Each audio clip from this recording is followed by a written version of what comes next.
To adjust the height of the warping wheel, simply unscrew the black knob, remove both washers, the lock washer and the flat washer, then holding the arm and the wheel, pull them apart, separating them from the base.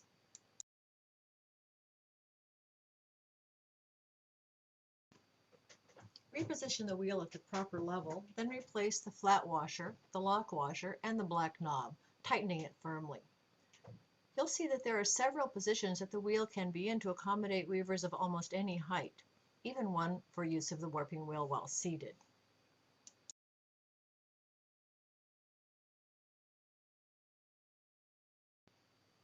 Make sure the mini rattle is positioned just slightly below eye level. To adjust the winding off tension on the warping wheel, you'll either pull up on the white cords to tighten it or use the black clip to loosen the cords for a slightly less tension. Once the wheel is set to the desired tension, tie off the cords to prevent them from slipping.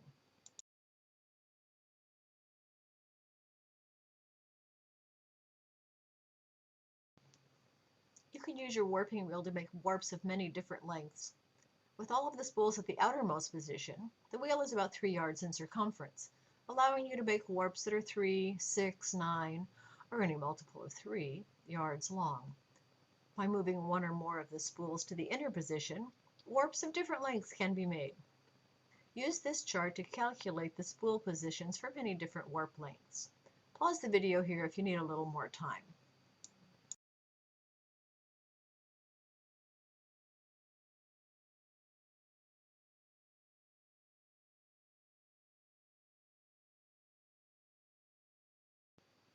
If you are using the revolution counter, be sure to reset it to 0 before you begin each warp section.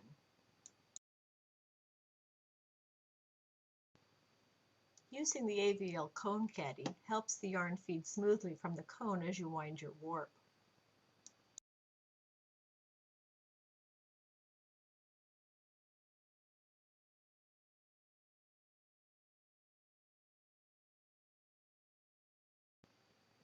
Catch the first warp end under the clip and then take it over the spool as you begin to turn the wheel counterclockwise.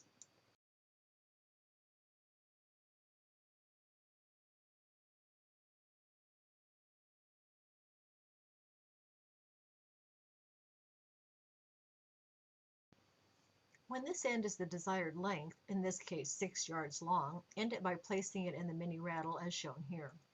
Then take it straight down and under the clip to begin the next warp end.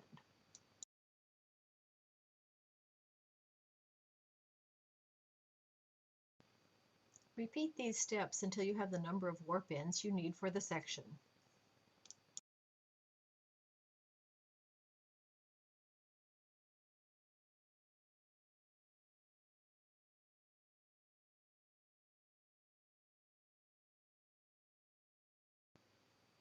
To make the warping go even faster, you can wind on more than one end at a time. Add in a second thread by putting it under the clip, wrapping it around once or twice to secure it, and then winding both on as usual. In fact, you can add or subtract yarns whenever you like, changing color, making stripes, whatever your design calls for, and do it quickly and easily as well. It's important to push the warp to the back of the spools every so often to ensure that the bout will wind off smoothly. On a long warp, you should do this after completing each end or group of ends.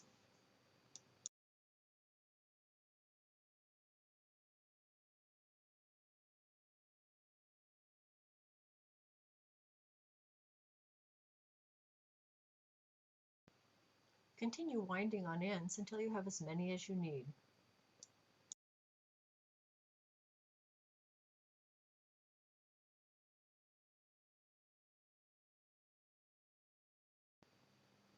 Don't forget to push the warp back every so often.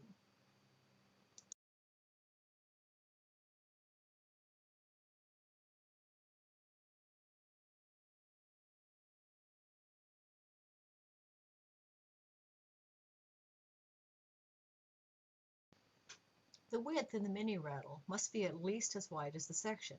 It can be wider, but not narrower.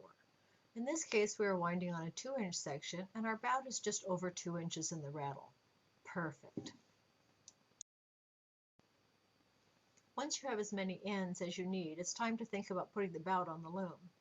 The first thing you need to do is to put the top on the mini rattle to be sure the ends stay in place.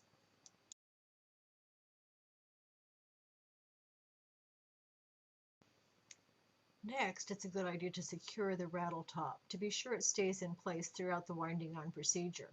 I'm using small hook and loop tape available at most hardware stores.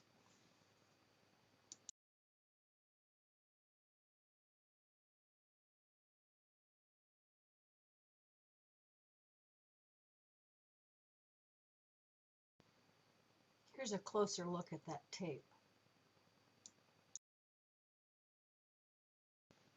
Now it's time to cut the warp bout. Be sure to cut only the threads on the left side of the clip. Take some time to separate the two sides before you cut. Here's a closer look. Cut the group to the left of the clip and just under the threads going around the wheel. Then wrap the cut tail around and under the clip to secure it. For very slippery threads, wrap it under the clip twice. Now pull the cut ends up through the bout, holding them securely as you take hold of the mini rattle assembly and pull the pin. Lift out the rattle assembly and transfer it to the end of the horizontal arm. Insert the pin to secure it in this position. Once the rattle is secured at the end of the arm, comb out the bout and tie an overhand knot close to the end. Be sure to include all the ends in the knot.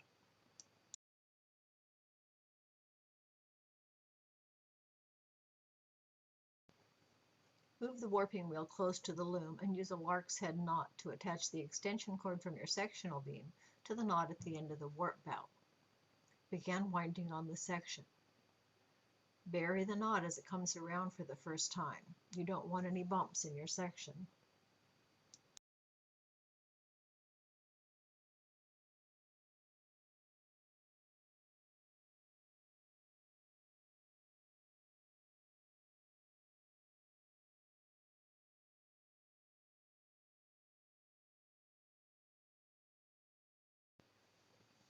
Adjust and center the warp bout in the section as you begin to wind it on the beam.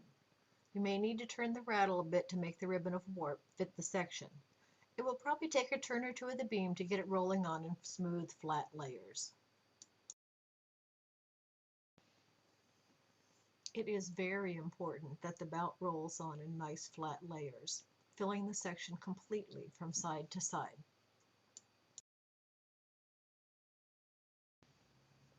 Stop when you get close to the end of the bout.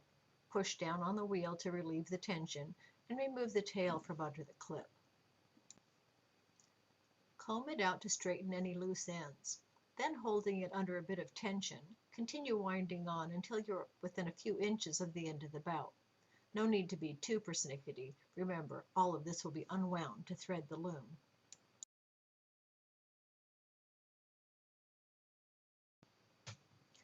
Prepare a strip of masking tape and a piece of paper as shown.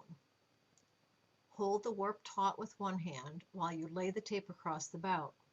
Use your fingers to press it in place firmly. You want it to stick to all of the threads. Pull the tail from the rattle and then turn the bout over. First fold in the paper and then the tape. The paper keeps the threads from migrating to the other side of the tape and possibly mixing up the threading order. Continue winding on, securing the end with a piece of tape.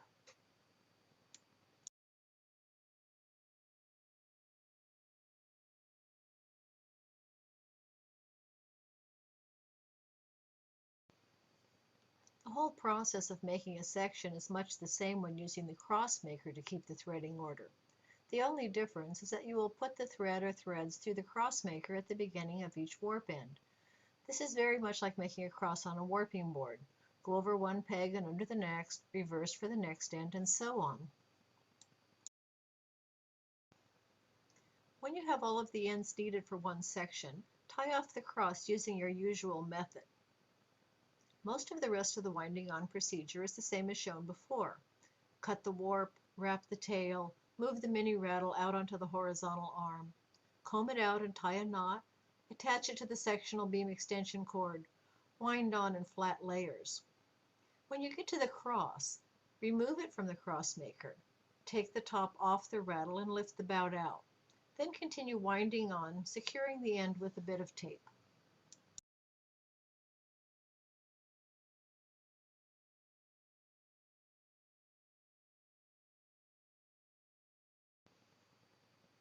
To begin the next bout, move the rattle back up to the winding on position. Remove the top and you're ready to make the next section.